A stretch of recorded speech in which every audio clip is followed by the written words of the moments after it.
नमस्कार, मी करिश्मा खर्डीकर. आपण पाहतात लोकसत्यावाणी न्यूज चॅनल. लोकांची सत्य कहाणी कथन करणारी वृत्तवाहिनी म्हणजेच लोकसत्यावाणी.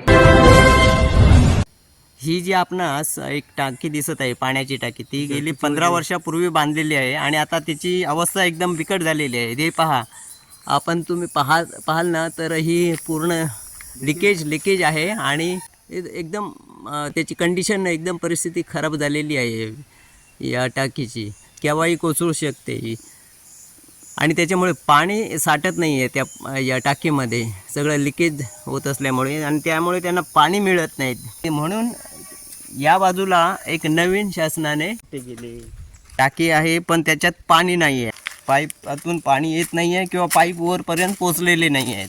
आतमध्ये टाकी 45 लाख निधीचा वापर करूनही आतापर्यंत पाणी नाही आहे. ही सगळी नळ योजना शासनाच्या माध्यमातून केलेली होती. 3 वर्ष झालेली आहेत. 45 लाख एवढे वापरलेले आहेत. ही बांधून साधारण किती वर्ष झाली? 3 वर्ष झाली. तापियाला पाणी नाही आणि आता धरण पण होईल. आता पुढच्या वर्षात उठाव पण होईल कदाचित. आणि आता हा मे महिना असताना पाणी नाही आहे तुम्हाला. पियायला पाणी नाही आहे. ढवळ. आणि असे एकंदरीत आपल्या वाडीत या किती घरं आहेत? असे 15-16 घरं आहेत. तर एवढी घरं आहेत, पण लोकांना आणि लोकवस्ती साधारण अंदाजे किती माणसं असतील इथे? प्रत्येक 15 घरातून 5-5 माणसं म्हटले तरी अधिक आहेत. आणि आता हो ना, आता मुंबईवरून परत आलेली काही लोक असतात. यांना बिचाऱ्यांना म्हणजे पाण्यापासून फार वंचित राहावं लागतं. बघा किती हाल सहन करून ही लोकवस्ती आपली ही लोक राहत असतात. बघा, ही इकडे त्यांची माऊली हाक मारते आहे. अशा पद्धतीने हे पहा, कशी डोंगर दऱ्यात राहणारी आमची ही कोकणची लोकवस्ती बघा.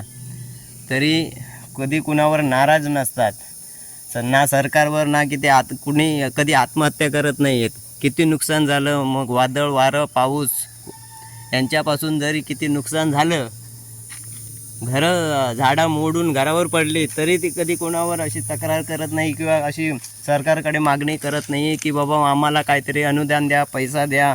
कधीच करत नाही, देतच नाही तर करणार. हां, एवढे आपली कोकणची माणसं ताटमानेने जगणारी असतात दादा.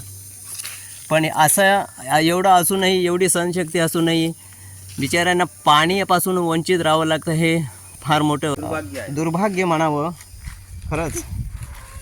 हे एवढी सहनशक्ती असणाऱ्या माणसांना सुद्धा सरकार किंवा प्रशासन जर देखभाल करत नसेल किंवा त्यांची दखल घेत नसेल, तर हे त्यांच्यासारखं दुर्भाग्य आणि कोणाचं म्हणायचं.